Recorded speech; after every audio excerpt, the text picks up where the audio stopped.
In the morning we start off with whanaungatanga, and I've talked to the children about what whanaungatanga means to our classroom, and given them the whakaaro behind it all. And we start by having a maioha, and just an informal welcome to our day of learning together as a learning whānau.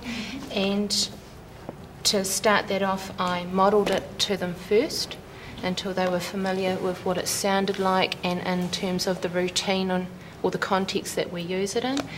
And then I taught the girls. It would have little sessions throughout the week and practising it together, and then they would practice it with a buddy, and slowly I took my support away, and now they can actually run that part of the morning independently, by themselves, confidently, knowing the context that they're using it is appropriate and knowing what it means for our class. Yeah.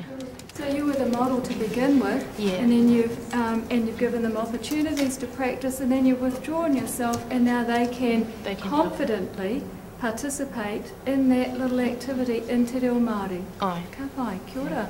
In a communicative classroom where students are starting to learn Te Reo Māori, the teacher is probably the most important person in terms of that extensive input of Te Reo Māori, so that students can hear it being used in an everyday sense. Another feature of a communicative classroom are opportunities for output, so speaking and writing. We won't go into detail around that because that's kind of self-explanatory. The other feature of a communicative classroom are opportunities to interact. So, and when I talk about interact, I don't mean controlled practice like role plays or that sort of thing, but authentic opportunities to interact.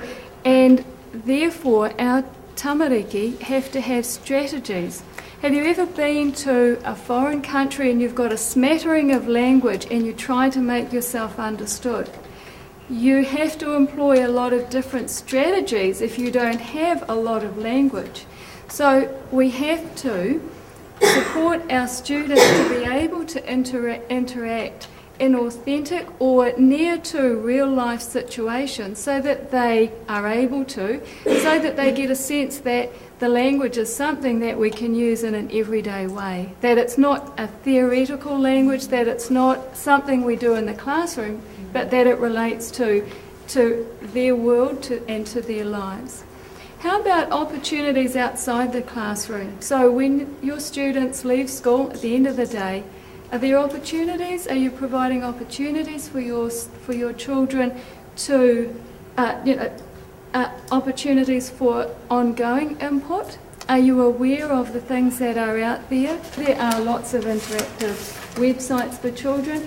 Māori TV, if you've watched Māori TV, you'll know that the cartoons, our primary and intermediate school children are young, so those might appeal to our children. There's a Te Reo Māori program called Tōku Reo. Have any of you seen that? It is on TV, I think it's 3 nights a week, it might even be 4 nights a week. But there's also a website that goes with that, and it's interactive, and if kids have got iPods, they can download the latest segment or download the exercises that go with that. And you know how kids are, they carry their iPods everywhere they go. So the emphasis is on lots of opportunities for our children to hear Te Reo Māori being spoken, because that's their model. The other thing that I want to say about a communicative classroom is that the communicative approach recognises that there are a range of competencies. So you may be a beginner of Te Reo Māori. You may have beginner competency. That means that you are qualified to teach beginners of Te Reo Māori.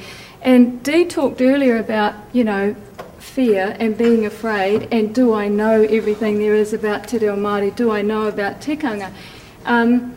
The beauty of the communicative approach is that if you have competency at beginner level, then you are competent to teach at levels 1 and 2, for example. One little thing about communicative approach is that it really does push the positive side of te reo. Once you become sort of used to the instructional or just teaching kids commands and instructions, then it tends to become a little bit negative. You know, you start to think, construct things like don't do this, don't do that, and all the kids are going to get is the negative side of the language. But the communicative really pushes the opposite end, you know, so that's something to be aware of.